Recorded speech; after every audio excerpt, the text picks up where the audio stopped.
Hello, my name is Liza Leonard.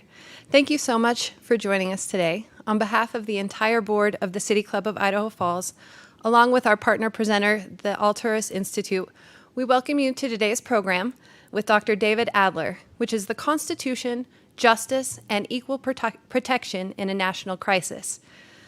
Before we begin, I just want to take a moment to thank some of our City Club sponsors, including the Idaho National Laboratory, Bank of Idaho, Floor Idaho, Idaho State University, the Idaho Humanities Council, Mountain View Hospital, and KISU-FM. And I also want to take a moment again to thank IE Productions for helping us put on these virtual programs and continue these vital programs in our community, for welcoming us into their wonderful studio and allowing us to social distance as we do this and create some great content for our members. So thank you to IE Productions. So in the interest of the health and safety of our members, City Club will probably continue to do these virtual programs for the foreseeable future.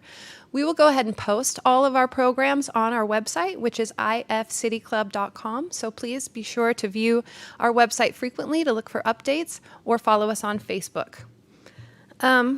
I also just wanted to mention, for those of you joining us that might be less familiar with the City Club of Idaho Falls, a little bit about the City Club, who we are, and what our mission is. So I'm going to go ahead and read that. We are an independent, nonpartisan forum for the discussion of public affairs. The City Club of Idaho Falls exists to sponsor and promote civil dialogue and discourse on all matters of public interest. We strive to do so in a nonpartisan and non-sectarian manner, while encouraging broad participation by the community at large. As a club, we address challenging issues, and we invite our audience to be a part of the discussion. And I will remind you that we are accepting questions. If you want to submit those on the Facebook chat, we would love to try to get to those, and I could ask those of Dr. Adler if time allows. As is customary with the City Club of Idaho Falls, we are promoting civil discourse and welcome respectful discussion on all topics. Today will not be our final program on the matters of the day. There's a lot going on in the nation and a lot to cover.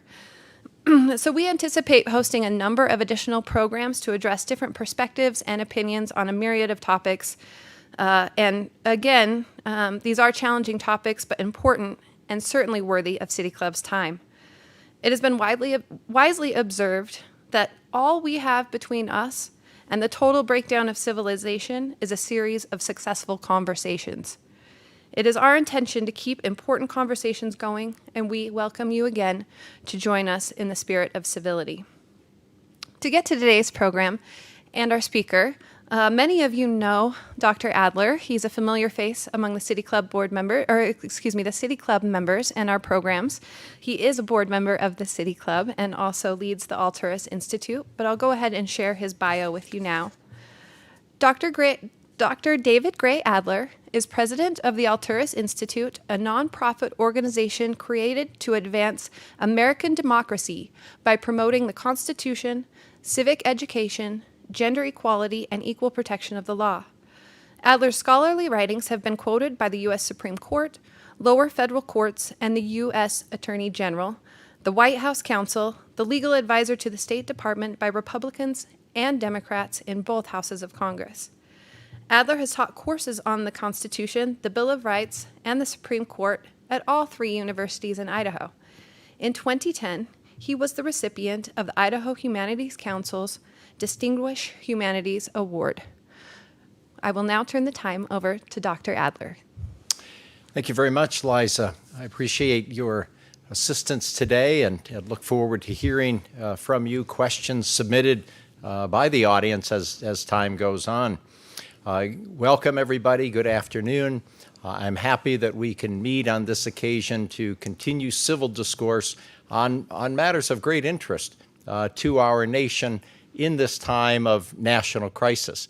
The fact that I will be discussing the Constitution, equal protection, and justice in the context of a national crisis is somewhat humbling because, like all other Americans, we are living in this time period. We are therefore creatures of the circumstances that surround us, and our reactions to these problems, some of which have just emerged, some of which are centuries old, are likely to be a function of our own perspectives and values and reactions to the problems that we're confronted with on a daily basis. The purpose here today is to discuss the nature of this national crisis. So let's unpack the contents of this crisis. We know, first of all, that we are living in a pandemic which has taken the lives of more than 100,000 of our fellow citizens. That number, experts tell us, will likely reach 200,000 by August or so. It also is the case that it's an ongoing problem for the entire world, and we see surges of the coronavirus throughout the United States in some 20 to 25 states. We also understand, of course, that the virus is disproportionately affecting and taking the lives of brown and black Americans. The crisis, moreover, reflects the fact that we lived in a deep-seated economic recession, a recession now that has seen some 15 to 20, indeed 25 million Americans out of work. This recession also has a disproportionate impact on people of color in our nation. And of course, for the last 10 days, we have witnessed massive nationwide protests in reaction to yet another in a series of police killings of black citizens. George Floyd, Breonna Taylor, Rayshard Brooks, and many, many others. The list is far too long, it is painful, and it produces sorrow. When we look at these pandemics of racism, we look at the pandemic of the coronavirus, and we look at the economic pandemic that we're confronted with, we recognize that these are indeed very, very difficult times in our nation history. And then when you add to those problems the fact that our current president, Donald Trump, now has asserted authority to deploy the military on domestic soil to, as he has said, to take over areas in Seattle that protesters have occupied, or to deploy troops into different states out of frustration that mayors and governors have not done enough to quell protests, indeed to quell peaceful protests. And you add to that just a week ago, he deployed police, National Guardsmen, other members of agency, and military troops to clear a path through Lafayette Park across the street from the White House so that he could walk to a nearby Episcopal church and display a Bible for what was nothing more than a photo op. It could have been the occasion where President Trump might have used that opportunity to deliver remarks to the country in an effort to unify the nation, to quell protests, to address the deep-seated problem of racism, but he chose not to offer any words. So we look at this combination of factors that add up to a crisis for our nation, particularly in the context of the Constitution, equal protection of the law, and the broader subject of justice. At this point in time, I think we can all agree that America has engaged in a racial reckoning.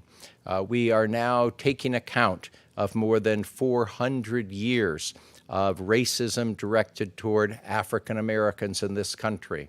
I don't have to be the one to tell you that some 12 million Africans were enchained in the bottom of ships over 400 years ago and brought to the shores of America, where they were treated as property. They were regarded as subhuman, sub-American, and certainly had no legal status, no rights, no privileges, and were at the mercy of their slave owners.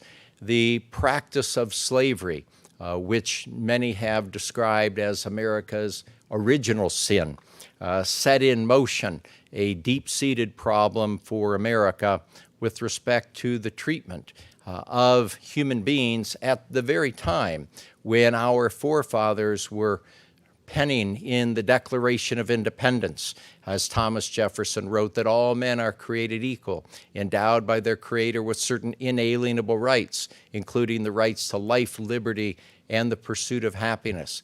Those rights attributable to all human beings, Jefferson said, by the hand of God or by nature's God, certainly did not apply to those whom had been enchained in the life of slavery. And that raised the question, just what were the intentions of those who wrote the Declaration of Independence? A question we still ask today. We can ask, were the authors of the Declaration of Independence insincere, inauthentic in writing those words? Perhaps because, in fact, those rights were not applied to everyone on American soil, and certainly not to women and not to Native Americans and others. It was Abraham Lincoln who described the Declaration of Independence best when he said that we should view the Declaration of Independence as an aspiration and referred to those fundamental rights, natural rights, as aspirational, hoping for the time in America when circumstances in our society could permit the effectuation of those rights for everyone. And of course, in his own lifetime, in his presidency, and in his effort to eradicate slavery, to the very end of his life, and through his conduct of the Civil War, he sought to expand the privileges and rights of African Americans.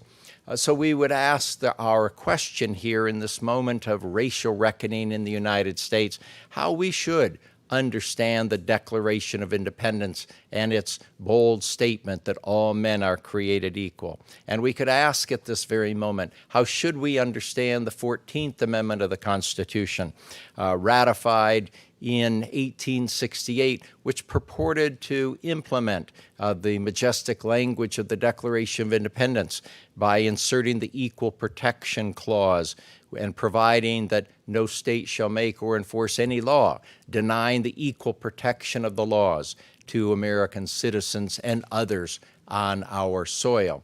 So we gather here to confront a great national crisis, a reckoning whose time is long overdue, and we ask, what are the tools? What is the language that we Americans should use to begin to assess the question of how to respond most recently to brazen acts of police brutality in murdering African American citizens on the streets of America, from Minneapolis under the knee of an officer to Atlanta, where an Atlanta officer shot a man in the back twice and killed him. How do we begin to assess this crisis? If we think about a racial reckoning in this country, we ask ourselves, how did we get here? What motivates us to engage in racism? A very, very old topic, one that people have discussed and debated and written about for many, many years, indeed for centuries. We're not likely to provide an answer to that question today, but the real question is, what do we want to do about that as a nation? Here we turn to the active, indeed massive protests across the country, from the gathering of hundreds of thousands of Americans in the streets of Los Angeles, through Minneapolis, all the way to New York and Boston, and indeed here in Idaho Falls, where some 250 teenagers just this past weekend staged a peaceful march through the streets of Idaho Falls. I joined that protest, and it was a very proud moment to see young American citizens coming to grips with the problems confronting our country. It was a happy moment to see the exercise of First Amendment rights by way of free speech and freedom of assembly among the youth of Idaho Falls. When we look at the protesters across the country and we ask what to make of the reaction of the protesters to these recent killings of African American citizens, we can essentially say this movement is most immediately about police brutality. Having engaged in the use of language, enough is enough, and there's no reason to tolerate any more of this. People of many different stations in life here in America now, from very different backgrounds, neighborhoods, ethnic groups, have come to agree that racism in particular is a major problem, and the question of police tactics has become a major problem. In a recent poll, now 75% of the American people agree that racism is a major problem in America. That's remarkable because just 5 years ago, about 53% of the American people thought that it was a major issue, thus indicating the rising consciousness of Americans toward this problem, a real national awakening, if you will. And while these protests are, as I say, an immediate response to police brutality on the streets of America, I see in the discussions put forward, not only by protesters, but by American officials, mayors, governors, members of Congress, a sense that the time is now to usher in some legitimate, much-needed, indeed long overdue reform for police officers and their behavior in this country. And you're all familiar with some of the proposals in the House of Representatives being pushed by the Democratic Party, ranging from banning chokeholds as police techniques to reallocating resources. Indeed, we hear the phrase defund police, which we should really understand is not a widespread call for removing money from all the police departments across America, but rather in the mainstream of thinking, a call for reallocating resources. We might call this the movement then of reallocation of resources so as to improve policing in America, to move from, let us say, a warrior mentality among some, maybe many, police officers, to a concept that would be warmer if we could come to embrace it in the fashion of how the British regard their police officers, sometimes affectionately known as bobbies, who essentially are regarded as guardians of the neighborhood. And in many, many different conversations across the country, there are calls for reallocating resources to create a mental health unit that could better respond to some issues. There are calls certainly to engage in better hiring practices. So we are hiring men and women in blue who are more committed to de-escalation rather than escalation of crises. This is a time where we need major federal oversight. The House of Representatives is moving forward with legislation. We await the reaction of the United States Senate, but let's understand that policing is really a local matter. You all know that this is a much more local matter of concern. Thus, mayors, city council members, county commissioners, Governors across the states are more immediately involved. It's their feet that are on the ground, their words that are responding to the urgent circumstances of our time. When we think about this movement, however, I like to think about its potential beyond the immediacy of a focus on police brutality, and instead asking, what about pursuing broader measures of reform that do directly affect the African American community, issues that are part of the perpetuation of the racism that dawned upon America in 1619 and have unfolded across the centuries in the form of Jim Crow laws and segregation statutes and private acts of race discrimination across society, into American corporations, in education, and in all walks of life, that have thus raised the question of the pervasive racism in our nation and what we might do to respond to it. This is the problem, ladies and gentlemen, of systemic racism. And Americans are coming to grips with the fact that this is our society and this is the time to address it, because we want to say that we want to be able to look at ourselves in the mirror tomorrow morning and the days beyond, and the racial reckoning could help us essentially come to grips with the many different forms of systemic racism in America. Thus, I see this most immediate protest as potential to nationally address other kinds of issues. Discrimination in public housing, long a problem in America, and also health care improvement for members of the African American community, and other genuine job opportunities, training opportunities. And yes, the issue of reparations is alive and gaining traction in this country, because it raises the question of our moral responsibility as a nation to deal with our original sin, which has been manifested in so many ways that have essentially placed African Americans in leg irons in their effort to achieve the American dream.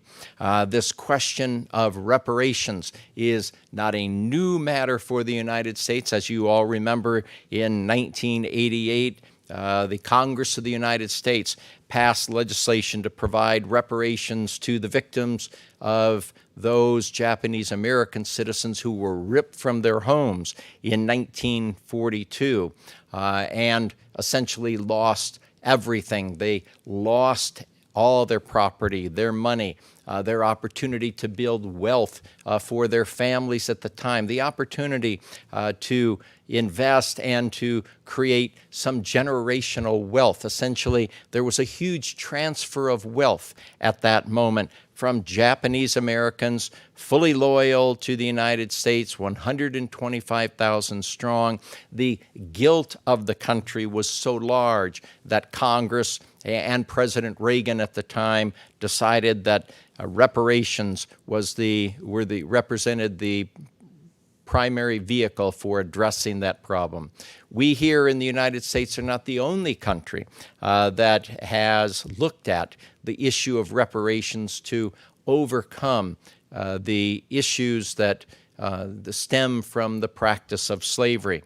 Think for a quick minute about the fact that finally West Germany issued some $7 billion in today's dollars to the state of Israel to account for the Holocaust and all the loss of money and opportunities and life for Jewish people, some 6 million who had been exterminated in the Holocaust by Adolf Hitler and his henchmen. There was a direct effort by the West Germans to try to redeem themselves, to do the right thing, and to repay, to compensate the victims of the Holocaust in a way that had a real-world effect, because immediately in Israel, as scholars tell us, the transfer of $7 billion in our contemporary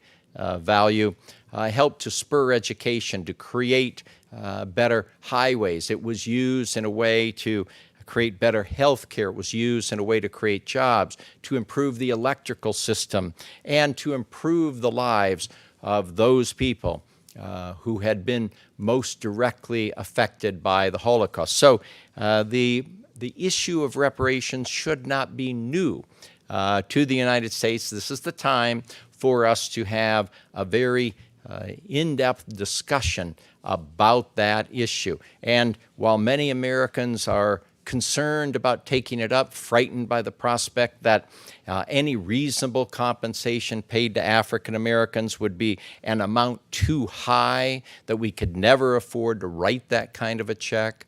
And some are concerned about this present generation paying for the sins of forefathers. Those are concerns that have to be addressed. But I raise that now with the full understanding that perhaps in future programs and here in our community and across the nation, we can, in fact, have that kind of a discussion.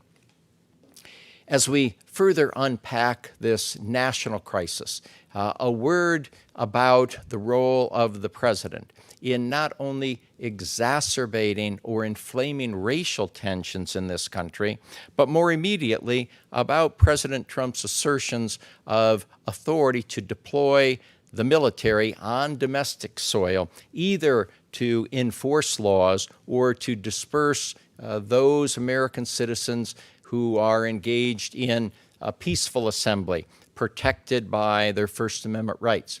On the first issue, does the president have the authority to use the military to enforce public law?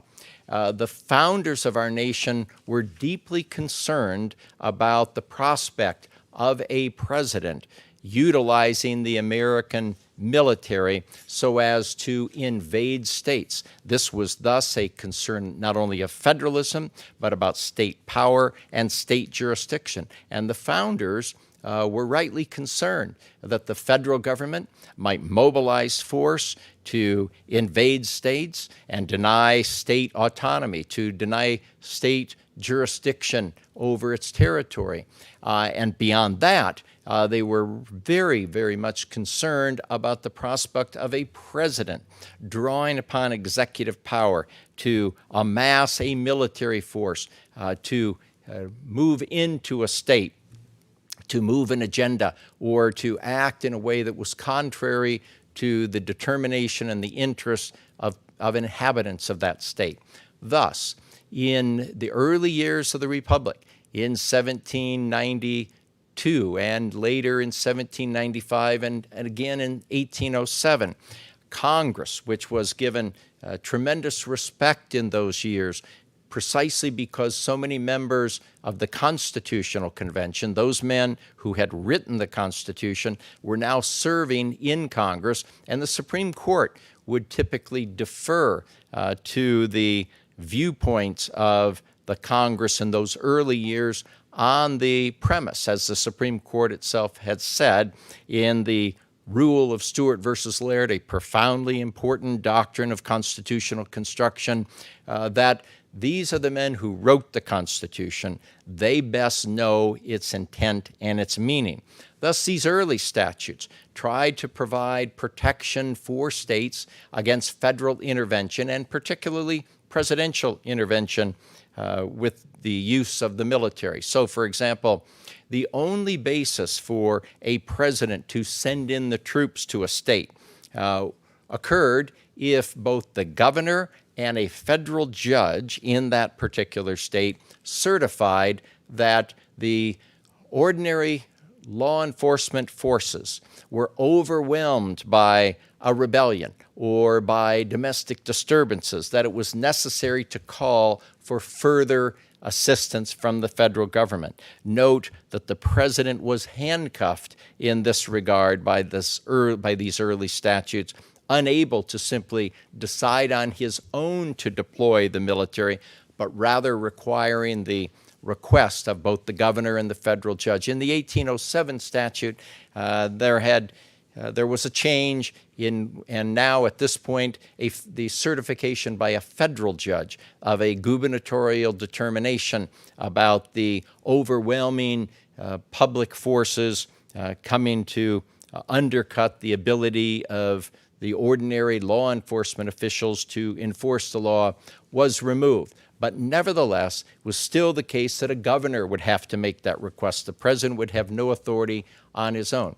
Thus, we can say, in the immediate context of President Trump's claim of authority to send in the troops, he is on no solid footing in making that assertion. And indeed, when he blusters and says that if the governors or the mayors don't take responsibility to quell these protests, he will.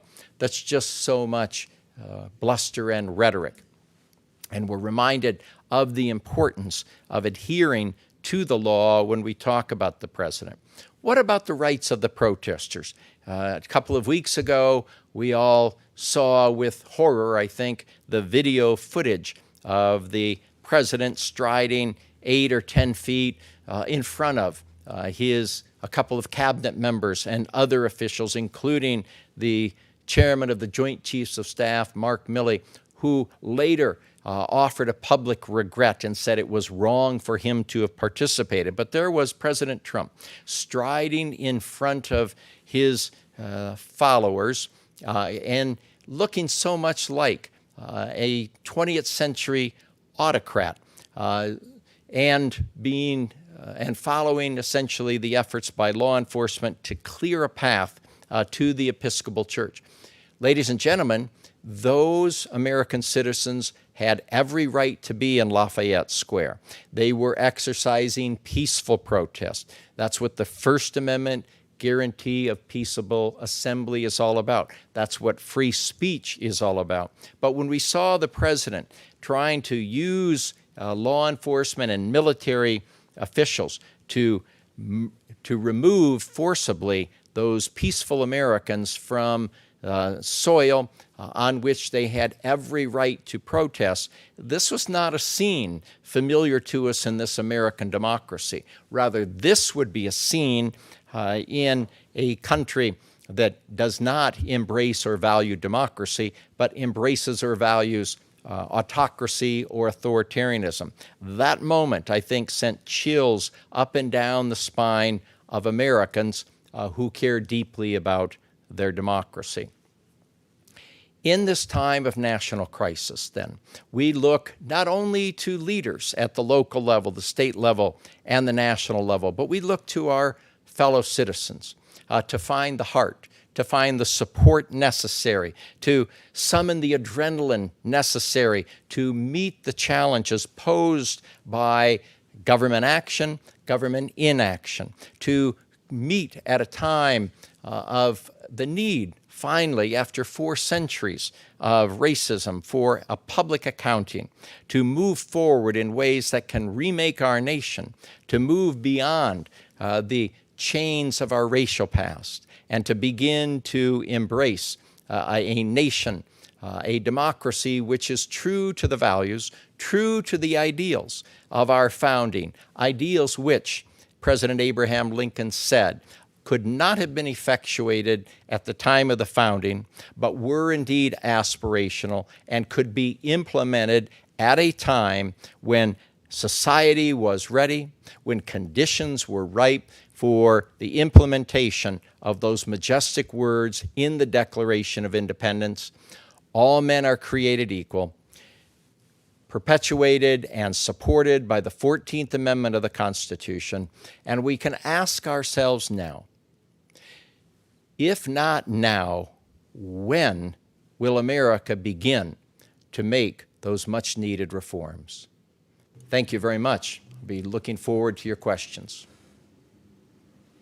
Thank you so much, Dr. Adler. This was a lot of information. It's fantastic. I know we do have a number of questions that came in advance of this program, and we are still accepting questions. I'll remind all of you that are online right now that you can submit to the Facebook chat any questions that you have as a follow-up. But I want to just perhaps take a step back from everything that's going on right now and discuss this concept of everybody in the United States agreeing on the basic facts of what is happening right now and the difficulty in that. I believe it was Kellyanne Conway who coined alternative facts early on in the Trump administration. And a concern that I have, and I think a lot of members have, is that if we can't even agree on the basic facts of what is happening, the way that we are consuming our media certainly gives us a different slant on those thoughts and ideas, and helps us almost form our own facts. Can you address that and that concern as a basis of moving forward on this conversation in any form? Thank you, Liza. That's an excellent question. Happy to address that. The first thing we would want to say is the damage done to the process of an informed public discussion, indeed public discourse on all matters of life here in America, done by Kellyanne Conway's phrase, alternative facts. That is a phrase which is indeed nothing less than an effort to undercut truth and facts and the value of reasoning here in American discourse so as to pave the way for the assertion of views which are in fact untruths, not reflective of actual conditions. And it's one thing to assert alternative facts, a different view of a situation in a legal case, for example. Here, we don't have to worry about that when we talk about the immediate circumstances that have generated the massive protests across America.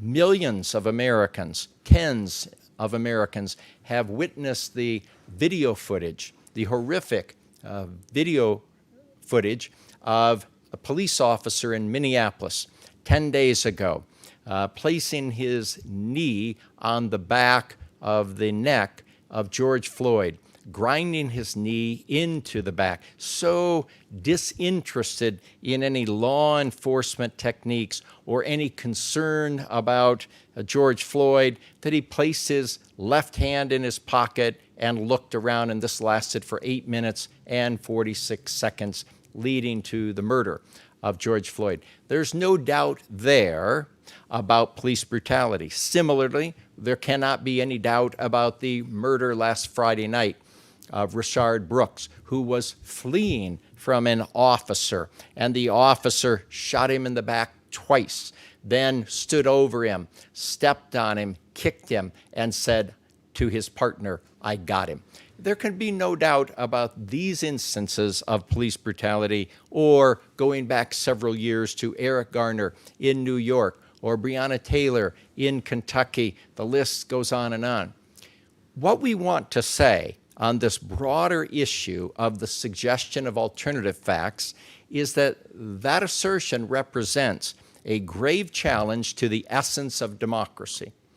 When, in fact, the framers of our Constitution engaged in this great experiment, it was an effort, as Alexander Hamilton wrote in number 1 of the Federalist Papers, to establish a government in which the people could govern themselves through the practice of reasoning, by drawing upon evidence and truths and facts.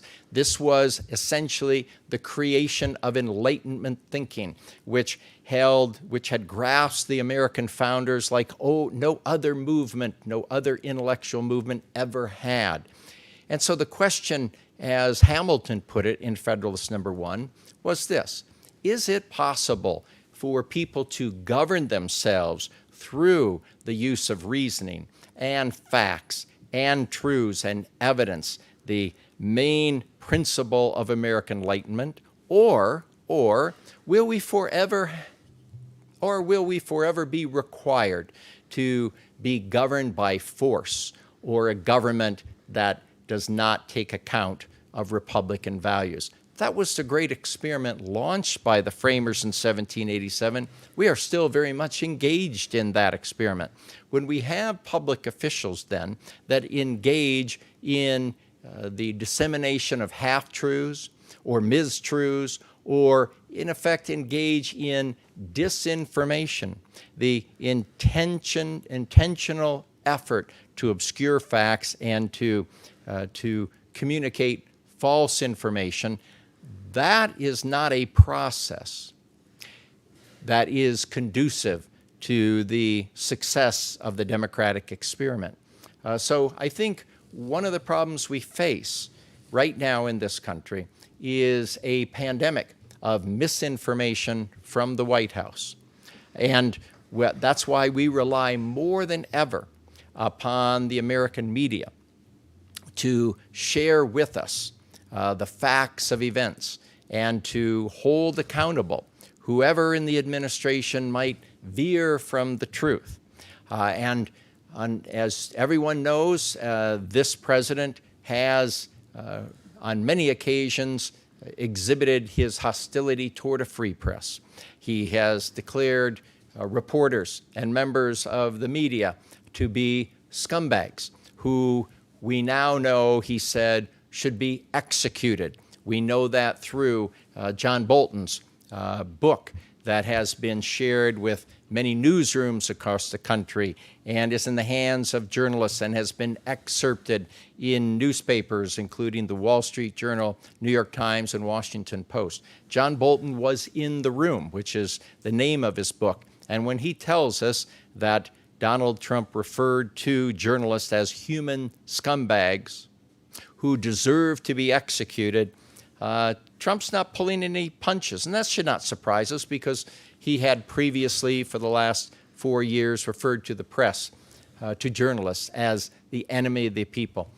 So we're deeply concerned about the steady flow of misinformation from the White House about the coronavirus pandemic, about on many, many matters. And so if we're committed to the maintenance of republicanism in this country, American citizens of every stripe and color have to insist on the presentation of facts and truths and evidence. Thank you for that answer. I think if you keep taking that long to answer the questions, I'm not going to be able to get through the 9 pages of questions I have, but we'll go on to the next one here. We talked about, I think your words were, the time is now to usher in this reform. There have been a lot of incidents and injustices that have led up to this point, but these are not issues that are new in America. But for whatever reason, this is the point that they have come to this level. And I would like to just understand your thoughts on, do you think that we would be at this point right now if we didn't have some of the crises that we have recently gone through and some of the inequalities that have been highlighted through those crises? You mentioned COVID-19, the recession and unemployment as a result of that, and that is particularly impacting minorities across the country. What is your perspective on the timing of this and some of the events that led up to this? Mm-hmm. Thank you very much. We know that events generate their own momentum and that they can often generate reactions and additional events. Ideas are very important to Americans. They were critical at the founding of our nation. Indeed, even then and today, when people are asked, what is the United States of America? We say it's a nation of ideals and ideas. And certainly the founders of this nation drew deeply upon the well of their experience and their broad reading and the historical lessons that they had culled from the Roman Republic and from England to fashion a nation in which they believed in the expression of ideas. And ideas do lead to events. That's the very essence of the American Revolution. The idea of the American Revolution, to put it plainly, was that it was a constitutional revolution. American founders were rebelling against England, which was engaged in a systematic violation of its natural rights, but more importantly, its constitutional rights as English citizens, and dealing with great issues, such as the scope of executive power, the authority of Parliament, the authority that should be exercised by the colonies, and so on. So the American Revolution was very much an idea, a struggle about the form of constitutionalism. Beyond that, we would say that struggles and issues and concerns can, in fact, create events of the sort that we're witnessing today. And so across America, we have people who are taking account of recent events, recent tragedies, the murders of George Floyd, Rayshard Brooks, the problem in our country stemming from the pandemic and the fact that brown and black Americans are being disproportionately affected by the virus, and the fact that the economic crisis that is afoot and has a stranglehold on the nature of our country at this moment and the nature of commerce and business and jobs and so forth.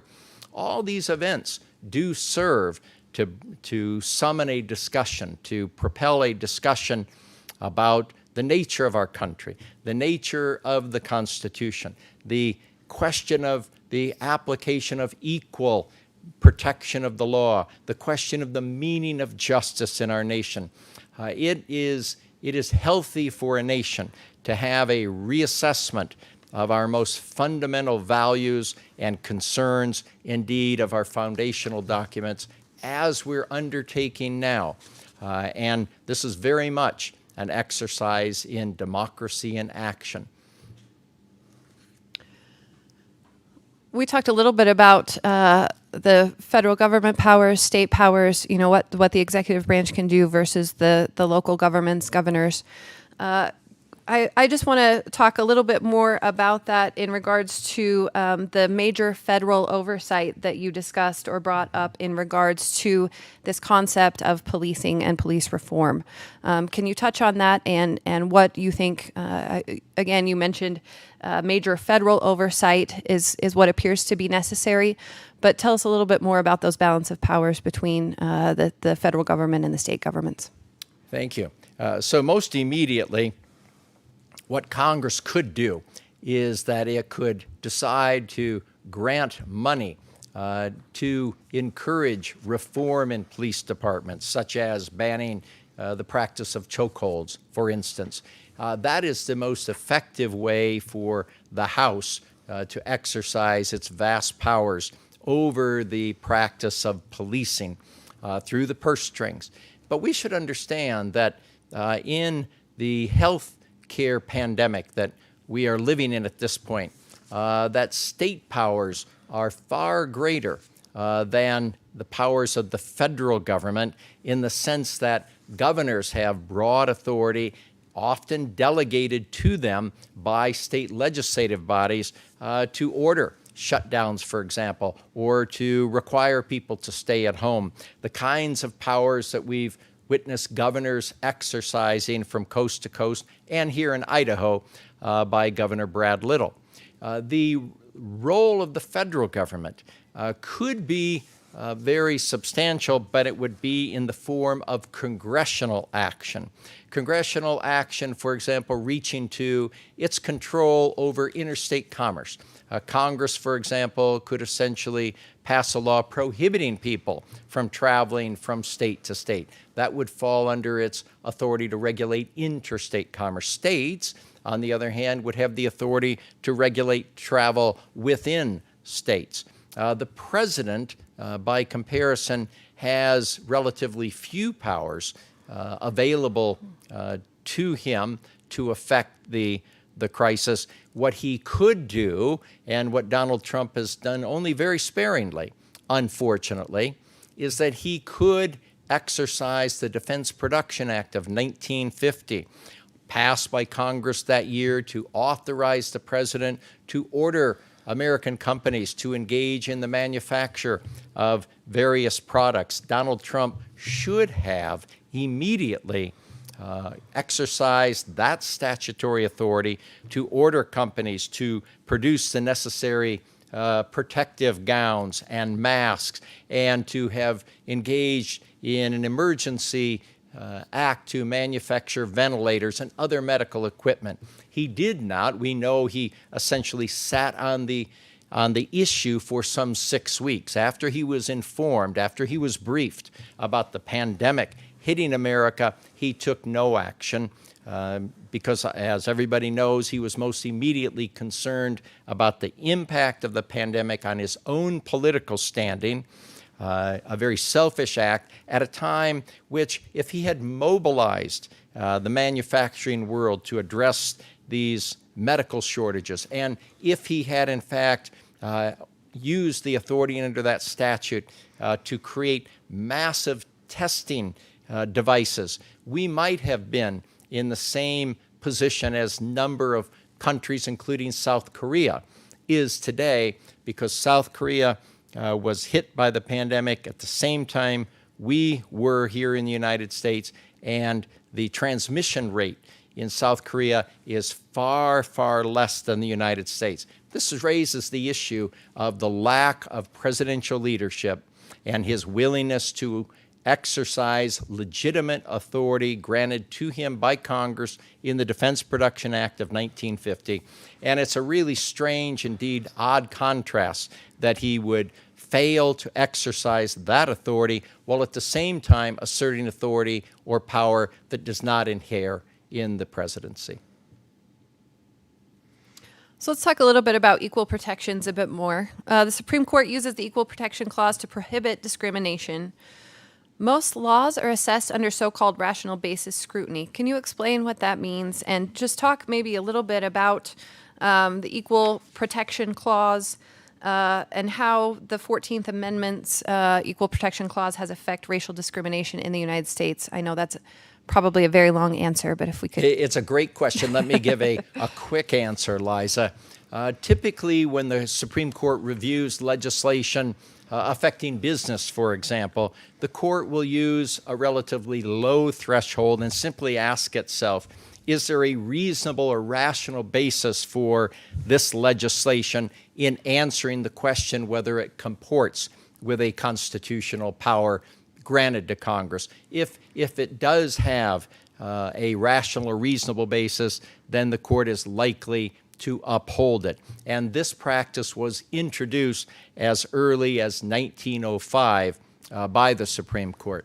But in other instances, in cases involving the Equal Protection Clause and people of color, for example, the court, for example, in Brown versus the Board of Education in 1954, the famous desegregation case, and in many other cases, has applied a stricter standard, even going up to the highest level of strict scrutiny, so as to demand a very compelling governmental reason for a statute or a program to engage in acts of discrimination against people of color, for example. So the standards vary depending upon the kinds of cases, but the strict scrutiny doctrine, which has been employed by the Supreme Court to protect the rights of people of color in this country, has taken us a long way toward achieving the goal of equal protection. We have much work to do, of course, but it's taken us a ways down the road.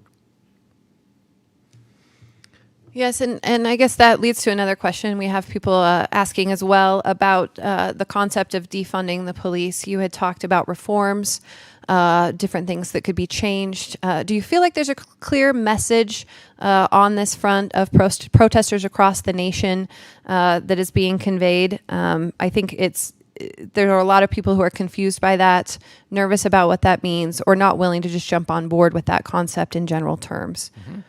You know, I like that question. It's often the case that in the midst of a widespread protest, that in fact members of the protesting world are often concerned about different matters, and they coalesce under a broad umbrella topic.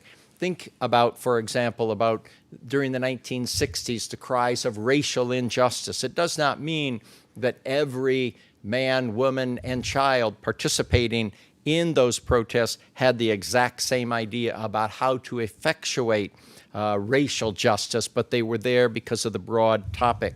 And I think we can say something very similar about this phrase that is currently gaining a lot of traction here in our nation as people look to the issue of equal protection. I think the idea of defunding the police does not mean, for most people, actually removing all money. For some it does, but I think at the heart of the matter, what we're really talking about is a wise reallocation of resources to better meet the needs of the community that might be in question. Okay. Well, I guess that leads to another question kind of on that basis. If things are reallocated and resources are going to where those needs are, let's talk a little bit about, you also discussed reparations and how that has been applied in recent history in different instances.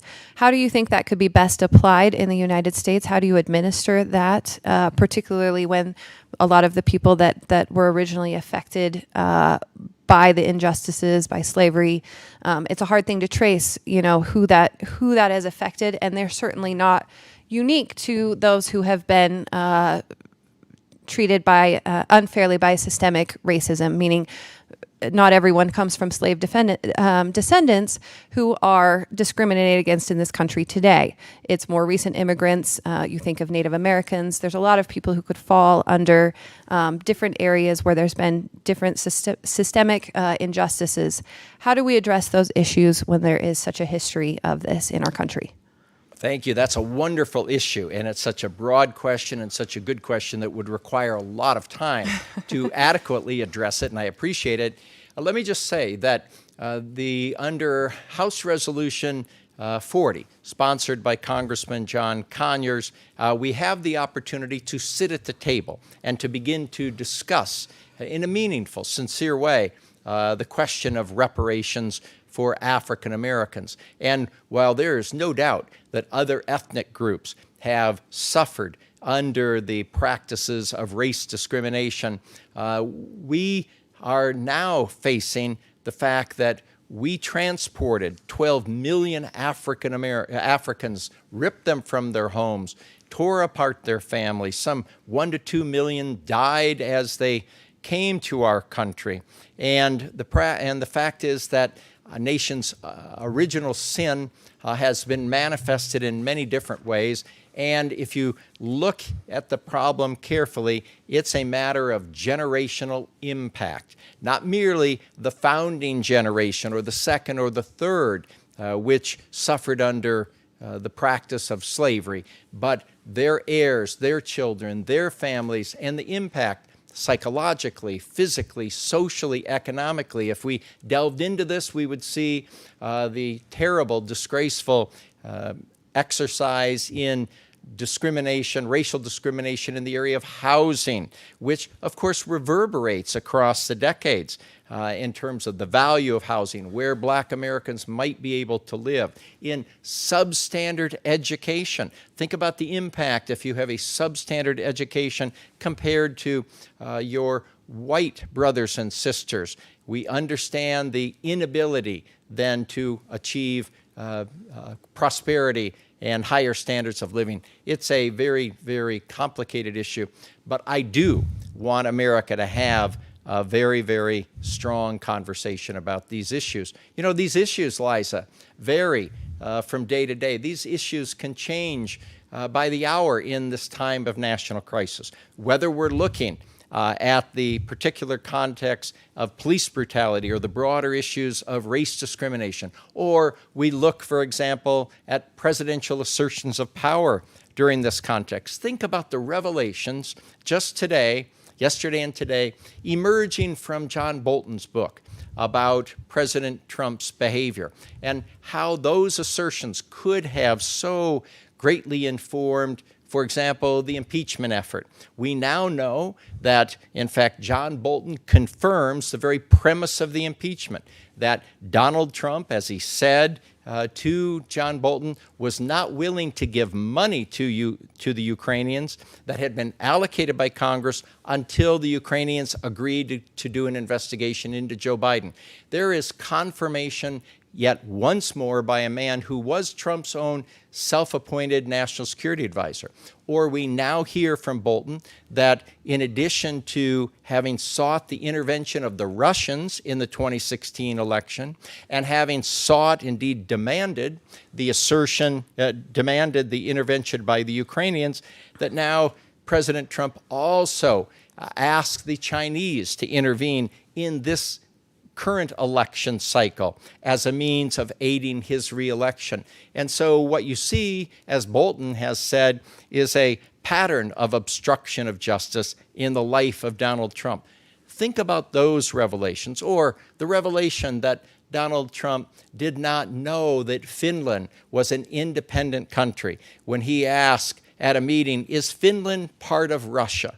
Imagine the advisors around the president having to take into account that level of ignorance. Or when at another meeting, someone mentioned the nuclear power of Great Britain, he turned to Prime Minister Theresa May and said, "Oh, you're a nuclear power."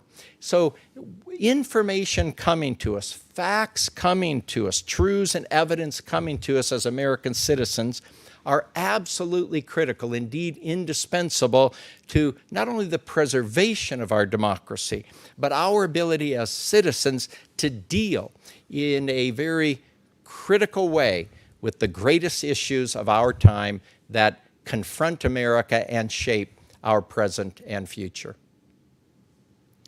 Well, thank you so much for your time, Dr. Adler. We are out of time.